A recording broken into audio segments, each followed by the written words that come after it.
मेरा नाम है गौरव कुमार और आप सबका स्वागत है लीगल एजुकेशन चैनल में। आज की इस वीडियो में फ्रेंड्स हम लोग बात करने वाले हैं section 39 of Indian penal code 8060 IPC का सेक्शन 39 वॉलंटरी पे हम लोग आज बात करने वाले हैं। तो देखते हैं वॉलंटरी क्या है, इसका डिफिनेशन देखते हैं। A person is said to cause an effect voluntary when is caused by means where by he intended to cause it और by means which is time of employing these means he knew to had reason to believe to be likely to cause it. इसको friends simple में समझते हैं कि मान लीजिए कि एक चोरी करने के लिए दो व्यक्ति चोरी करने के लिए किसी घर में जाता है।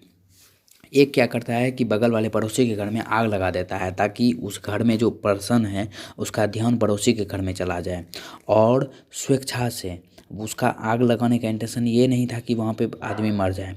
स्वेच्छा से वो इसके लिए करता है कि वह चोरी कर सके और वह आग लगा देता है। लेकिन वहाँ पर क्या होता है कि एक आदमी की मृत्यु भी आग से जल के हो जाती है पड़ोसी के घर में। बस इतना ही है कि वह फिर जो है वह ये बोल के नहीं बच सकता कि मेरा तो ये इंटेंशन ही नहीं था आग लगाने का, या फिर यह बोल कर नहीं बच सकता कि नहीं मेरा तो इंटेंशन ही नहीं था, मेरी तो वॉलंटरी ही नहीं थी मृत्यु कारित करने की, मेरा तो इंटेंशन चोरी करने का था, जो गलती से मृत्यु कारित हो गया। वो कितना भी बोले लेकिन वह जो है ये ऑफेंस किया है, उस पे जो है ये उस वॉलंटरी कॉज डेथ का उस पे चार्ज लगेगा। इलस्ट्रेशन भी फ्रेंड्स सिर्फ इतना ही कहता है, इलस्ट्रेशन को आप लोग देख सकते हैं। इलस्ट्रेशन भी बस यही। अब हम लोग फ्रेंड्स देखेंगे सेक्शन 40 को, जो है ऑफेंस। ऑफेंस को डिफाइन किया गया। ऑफेंस शब्द कहाँ कहाँ यूज है मैं एक बार पढ़ देता हूँ। एक्सेप्ट इन द चैप्टर, इस chapter 2 chapters and section mentioned in clauses 2 and 3 of this section, the word offense denotes a thing made punishment for this code in chapter 4 chapter 5। ये सिर्फ इतना करा है कि जो ऑफेंस है ये जो है चैप्टर 2 को छोड़ के, चैप्टर 2 मतलब यही ऑफ जनरल एक्सप्लेनेशन है चैप्टर 2 में इंडियन पिनल कोड का, उसको छोड़ के सब चैप्टर में लागू होता है। जैसे चैप्टर 4 में लागू होता है, अप्लाई होता है, चैप्टर 5 ए में होता है, and the following section namely section section 64 में, 65 में, 67 यहाँ पूरा दिया गया है फ्रेंड्स। इतना सेक्शन में अप्लाई होता है offence. The word offence denote a thing punishable under this code of the under special law और अगर किसी का स्पेशल या लोकल लॉ है तो वहाँ पे ये ऑफेंस, जैसे स्पेशल लॉ मैंने बताया था एक वीडियो में कि इंडियन आर्मी का, नेवी का एक स्पेशल लॉ है, तो वहाँ पे ये अप्लीकेबल, यहाँ पे वहाँ पे ये जो ऑफेंस का मीन्स है वो अप्लीकेबल नहीं होगा। बस फ्रेंड्स इतना ही कह रहा है। ये कह रहा है कि नीचे देखते हैं friends, and in section 141, 176, 77, 2001, 2002, 12, 16 and 441 the words offence has the same meaning.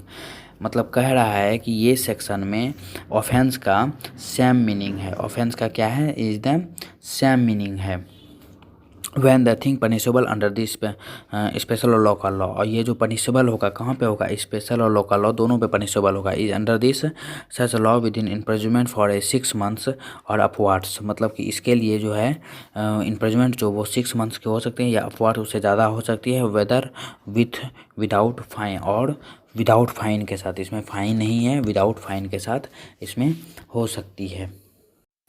अब हम लोग फ्रेंड्स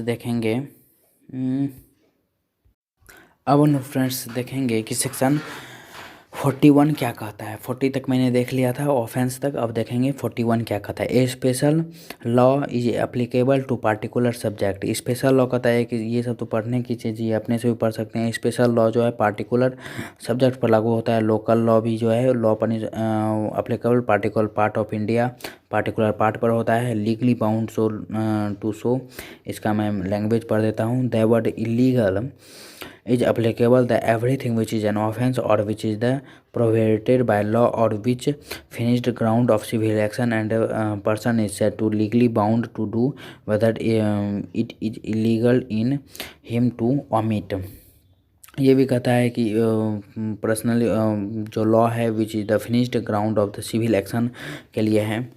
ये सब डिस्क्रिप्शन, ये सब डिफिनेशन है, इसके लिए कोई नहीं है। अब देखिए इंजरी का डिफिनेशन है, the word injury denotes any harm whether legally caused to any person in illegally caused in any person body mind reputation और प्रॉपर्टी।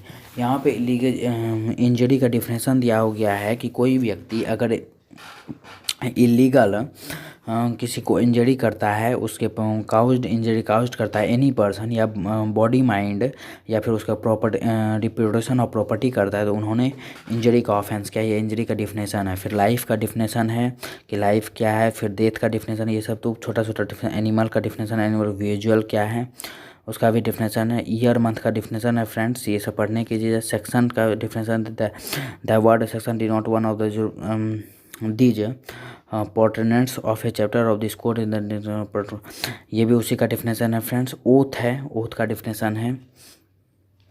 गुड फेथ का डिफिनेशन, गुड फेथ का डिफिनेशन मैं बता देता हूँ फ्रेंड्स। गुड फेथ का definition है कि कोई भी गुड फेथ का अगर हिंदी होता है सद्भावपूर्वक, कोई भी कार्य अगर सद्भावपूर्व में ड्यू केयर और अटेंशन के साथ किया गया है तो सेड टू बी डन किया गया है। Believe the good faith for the done of the believed without due care and attention. कोई भी एक्ट जो है वो सद्भावपूर्ण ऐड किया गया, सॉरी किया गया है, एक्ट किया गया है और वह believed without due and care और ड्यू केयर एंड अटेंशन के साथ नहीं किया गया है, तो ये गुड फेथ का डिफिनेशन है। हार्वर्ड का वही है जिसको अभी बंदरगाह भी कहते हैं, हार्वर्ड को बंदरगाह के नाम से भी जाना जाता है। बस फ्रेंड्स आज ये चैप्टर समाप्त हो गया फ्रेंड्स। अब हम लोग कल शुरू करेंगे चैप्टर 3 ऑफ पनिशमेंट, कि क्या पनिशमेंट हो सकता है अगर कोई ऑफेंस करता है तो। तब तक के लिए फ्रेंड्स बाय बाय, एंड मेरे चैनल को सब्सक्राइब कर लीजिए, बेल आइकन को प्रेस कर लीजिए ताकि कल जब मैं वीडियो डालूँ ऑफ पनिशमेंट का सबसे पहले नोटिफिकेशन आप ही को जाए। तब तक के लिए बाय बाय, टेक केयर।